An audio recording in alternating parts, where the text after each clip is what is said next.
today's world, you can live alone, work alone, and even travel alone.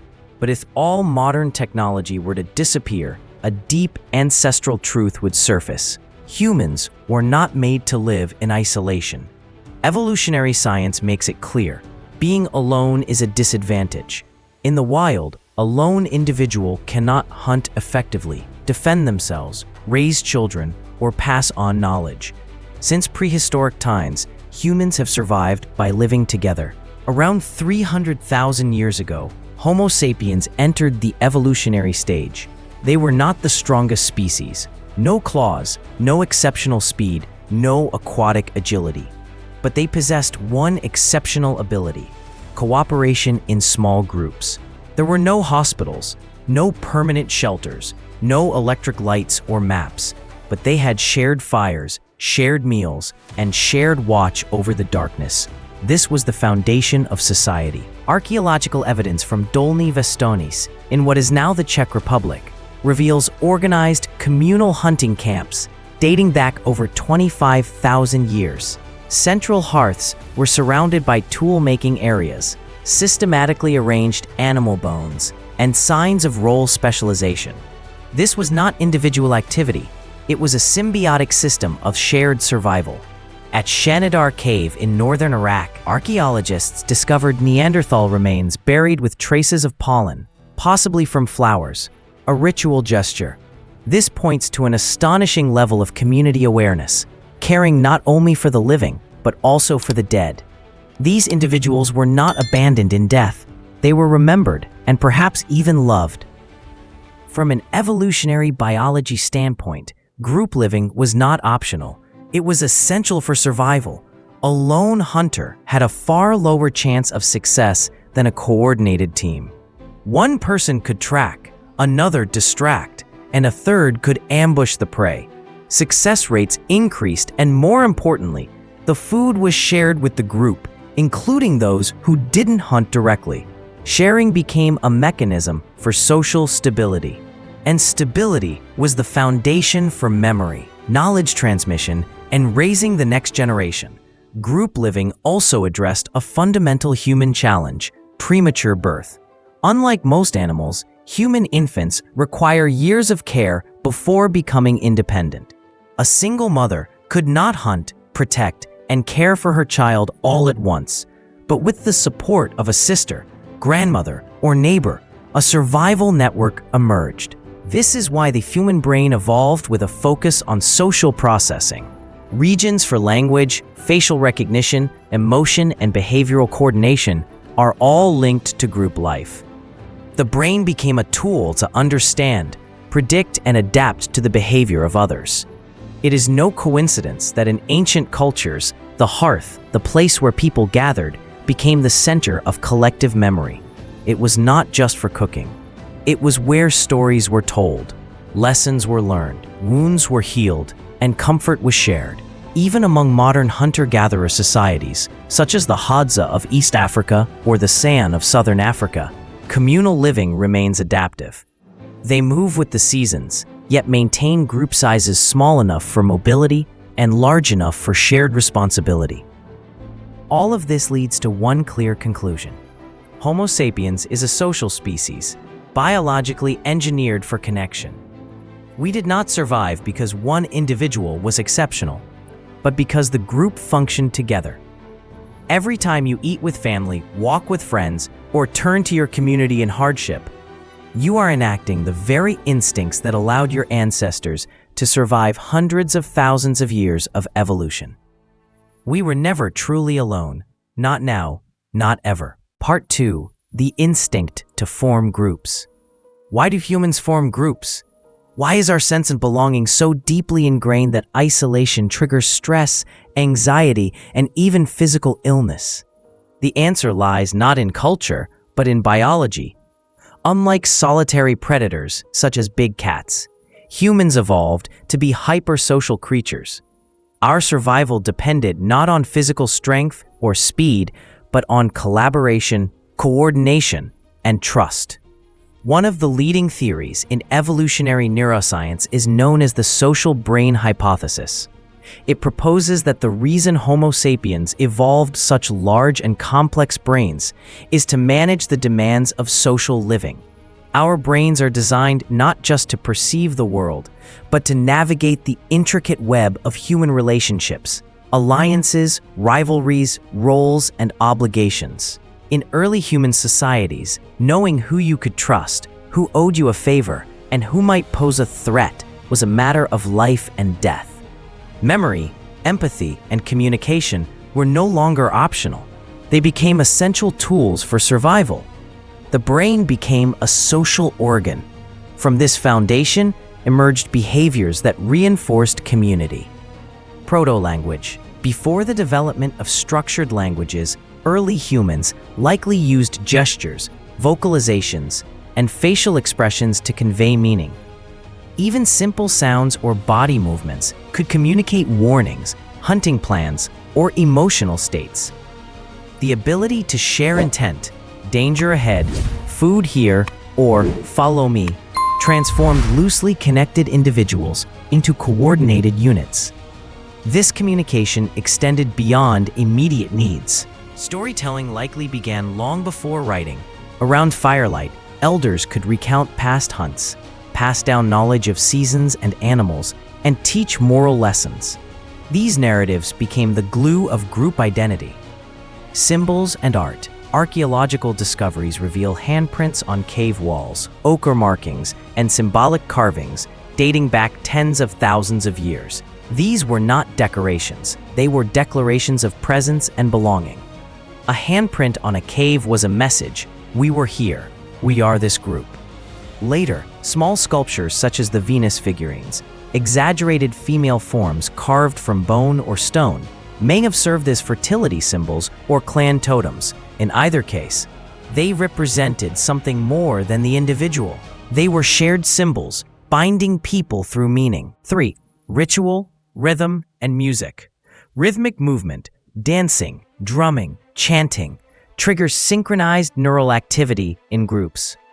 Modern studies show that when people move in sync, their feelings of trust and empathy increase. Isn't accidental. Ritual and rhythm were evolutionary technologies to bind the group emotionally and behaviorally. Imagine a group performing a hunt song before leaving camp, or dancing in a circle after a successful return.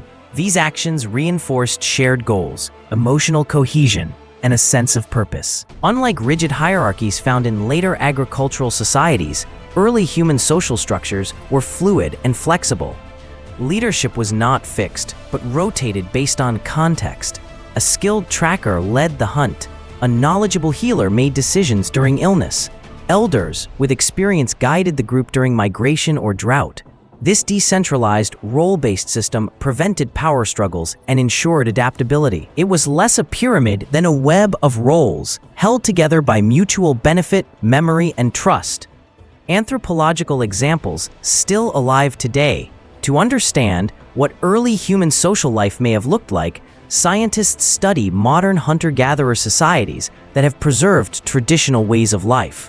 Among the Hadza of Tanzania, people live in small mobile camps that change composition frequently. Individuals can join or leave groups based on preference or need. Despite this fluidity, cooperation remains strong.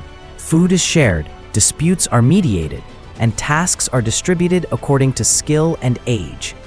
The San people of southern Africa, often cited as one of the most genetically ancient human lineages, offer another model. Their economic system relies on intricate networks of food exchange, shaped by kinship and marriage. If one group hunts successfully, they send a portion to related groups in other territories, trusting that the favor will be returned in the future. This reciprocal web acts as a form of early insurance and social security. These societies are not frozen relics. They are dynamic systems that reflect what human life looked like for most of our evolutionary history. Why this matters? The instinct to form groups is not a cultural overlay. It is embedded in our neurological and hormonal systems. Oxytocin, often called the bonding hormone, is released during acts of trust, touch, and cooperation. Cortisol levels rise when we feel excluded or socially threatened. This means the modern world, with its individualism, anonymity, and digital communication, can clash with our evolutionary wiring. We crave connection, recognition, and the reassurance of belonging. And when those needs are unmet, the brain interprets it as danger. For our ancestors, isolation meant exposure to predators, starvation, or death. Being part of a group meant safety, warmth, and continuity. Understanding this is crucial, not just for anthropology, but for modern life. It reframes loneliness as not a personal weakness, but a biological warning signal. It explains why community rituals, birthdays, funerals, shared meals still matter. It reveals that even in our most advanced cities, we are still tribal animals, wired for interdependence. In the next section, we'll explore how this instinct to group together extended into caregiving, raising young, supporting elders, and creating the intergenerational backbone of early human communities. Because in a world filled with risk and uncertainty, survival didn't depend on strength alone. It depended on each other. Art 3. Raising children, protecting elders, a two-way support system. In the wild, few challenges were greater than raising a human child. Unlike most mammals, human infants are born extremely vulnerable, unable to walk, feed themselves, or survive alone for years. This evolutionary reality shaped the foundation of early human communities. No mother could do it all. Hunting, foraging, and guarding a child simultaneously was impossible. The solution? Cooperative child-rearing, a rare behavior in the animal kingdom. Childcare became a shared responsibility, with support often coming from grandmothers, siblings, and other members of the group. One powerful theory explaining this is the grandmother hypothesis. It proposes that postmenopausal women, unable to have more children, played a crucial role in helping raise their grandchildren. By doing so, they increased the survival chances of their genes and enhanced the success of the entire group. This might explain why humans are among the few species where individuals often live long past their reproductive years. Longevity in this context was not accidental. It was selected for because elders helped the group thrive. But the role of elders went far beyond babysitting. In oral societies, where nothing was written down, the oldest members became the living libraries of the group. They remembered which roots cured fevers, where water could be found during drought, and the best paths to follow during seasonal migrations. Among Arctic communities, for example, elders were valued not for strength, but for their mental maps, precise knowledge of landscapes buried under snow. In life-or-death environments, that kind of memory meant survival. We even have archaeological evidence that early humans cared for the elderly and disabled. In Shanidar Cave in Iraq, the remains of a Neanderthal man known as Shanidar I show signs of severe injuries, a withered arm, blindness, and damaged bones. Yet he lived for many years.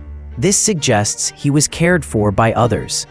And in Dmanisi, Georgia, Homo erectus fossils reveal an individual who had lost all teeth but continued to live. Someone had to prepare soft food and feed them. These acts weren't signs of weakness. They were evolutionary strategies. Groups that supported their weakest members retained knowledge, built trust, and increased their odds of long-term survival. This mutual support created a feedback loop. The young gained from the wisdom of the old, while the old retained value through teaching and nurturing. Over time, this became the bedrock of human culture, allowing knowledge to accumulate rather than be lost with each generation. To teach a child to paint a symbol on a cave wall, to pass down a creation story, or to guide behavior through a moral tale. These required memory, consistency, and connection across generations. They required elders. Though prehistoric life was undoubtedly hard and often short, not everyone died young. Some individuals lived into their 50s or 60s, and when they did, they became anchors of the community. Their presence meant each generation didn't have to start from scratch. Today, many traditional societies still hold elders in high regard. They lead rituals, mediate conflict, and serve as moral compasses, not out of sentiment, but function. This role is ancient and purposeful. In short, human survival wasn't just about strength or speed, it was about care. Across time, generations, and shifting roles, what sustained us was the ability to care for one another. And in the next part of our journey, we'll see how this deep foundation of mutual support transformed into one of humanity's greatest strengths, the power to hunt, plan, and survive together. Part 4. Hunting together, sharing to survive. In the story of human evolution, survival wasn't won by strength alone. It was earned through cooperation. From shared child-rearing to communal living, our ancestors' greatest tool was each other. Nowhere was this more visible than in how they hunted and gathered. In a dangerous and unpredictable world, Homo sapiens embraced a powerful idea: share today, receive tomorrow. When a hunter returned with food, they didn't hoard it, they gave it to the group. This wasn't generosity, it was survival strategy. By sharing, they created a moral economy where food became a social bond and trust became the glue that held communities together. A lone hunter could succeed one day and fail the next, but a group that shared ensured no one starved alone. Hunting, a team effort. This culture of sharing was possible because hunting itself was a group task. Early humans didn't rely on chance. They used coordinated tactics, developed over time, passed down across generations. One strategy involved driving animals into natural traps, steep ravines or narrow paths where escape was unlikely. This required planning, patience, and many people working in sync. Archaeological evidence from Boxgrove, UK, and Schoningen, Germany, confirms these were organized, collaborative hunts, not random acts. But brute strength wasn't enough. These strategies demanded knowledge, memory, and teaching, skills that made the group stronger over time. Passing down survival success in the wild required more than instinct. It needed experience and a system for passing it on. Children didn't sit in classrooms. They learned by watching, imitating, and participating. Elders, though past their physical prime, played crucial roles as teachers and memory keepers. They remembered where animals migrated, when fruits ripened, and where dangers lay. This intergenerational learning wasn't optional, it was vital. Groups that kept their elders close didn't just survive, they got smarter with time. Gathering, the steady lifeline. While hunting brought protein, gathering brought consistency. In many prehistoric communities, women specialized in foraging for tubers, fruits, nuts, seeds, and medicinal plants. These food sources were more reliable and less risky than a hunting trip. In fact, modern studies of hunter-gatherer groups show that over 60% of calories often come from gathered plant foods. Gathering also required deep knowledge of the land, seasonal cycles, and safe routes, making it a highly skilled, collaborative activity in its own right. Flexible roles, balanced power. Unlike the rigid hierarchies of later civilizations, early humans practiced context-based leadership. The person best suited for the situation, whether a tracker, healer, or elder, took the lead. This kept the group adaptable and minimized conflict. It wasn't about dominance, it was about function. Who could best guide the group at that moment? Fairness and trust. Cooperation couldn't last without fairness. Food wasn't reserved for the strong. It was shared with those who were injured, elderly, or caring for children. Why? Because they mattered and because they had contributed or would again. This sense of delayed reciprocity, help now, receive later, only worked in groups where trust was deep. And in those groups, everyone had a stake in each other's well-being. Conclusion. A blueprint for survival. Hunting and gathering were never just about finding food. They were about building systems of trust, memory, and teamwork. From a shared fire to a shared hunt, every action echoed a larger truth. We didn't survive because we were the fastest or the strongest. We survived because we stood together. Art 5, the legacy of community, our social brain. From shared hunts to collective child-rearing, the survival of Homo sapiens was never an individual achievement. It was a group effort. This legacy didn't just shape how we lived, it shaped how we think. Despite our cities, smartphones, and digital lives, we are still wired for connection. The instincts that helped our ancestors coordinate hunts, raise children, and share food now guide us toward families, friend groups, teams, and communities. Even our modern social habits, clubs, group chats, neighborhoods, are echoes of ancient survival mechanisms. We are social, not because society tells us to be, but because our biology demands it. Our brain, built for belonging. The human brain didn't evolve to solve math problems or invent smartphones. It evolved to solve the most complex puzzle of all, other people. Compared to other primates, Homo sapiens have large brain areas devoted to social cognition. The prefrontal cortex helps us plan and empathize. The amygdala manages emotions. The fusiform face area helps us recognize and remember faces. These brain systems allow us to navigate relationships, detect trust or deceit, understand social cues, and form long-term alliances. The size of our social brain even sets a limit, Dunbar's number, roughly 150 people, on how many relationships we can manage meaningfully. This is not arbitrary. It's evolution in action, the hidden danger of isolation. Our ancestors faced real danger when cut off from the group: predators, starvation, illness. As a result, our brains evolved to see isolation as a threat. Even today, being alone for too long increases cortisol, the stress hormone. It weakens the immune system, impairs memory, and raises the risk of depression and early death.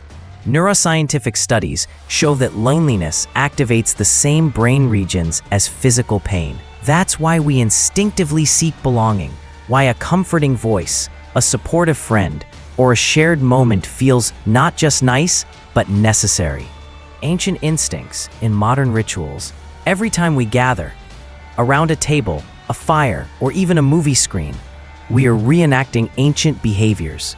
Shared attention, synchronized movement, and storytelling once bonded early humans, and still do. Rituals like meals, dances, songs, and ceremonies persist because they fulfill deep neurological needs. When we sing together, touch, or move in sync, our brains release oxytocin and dopamine, neurochemicals that strengthen trust and social connection. We're not just Homo sapiens, we are, as some scholars say, Homo connectans, the connecting human. The power of presence. Technology allows us to communicate instantly, but it can't replace real presence.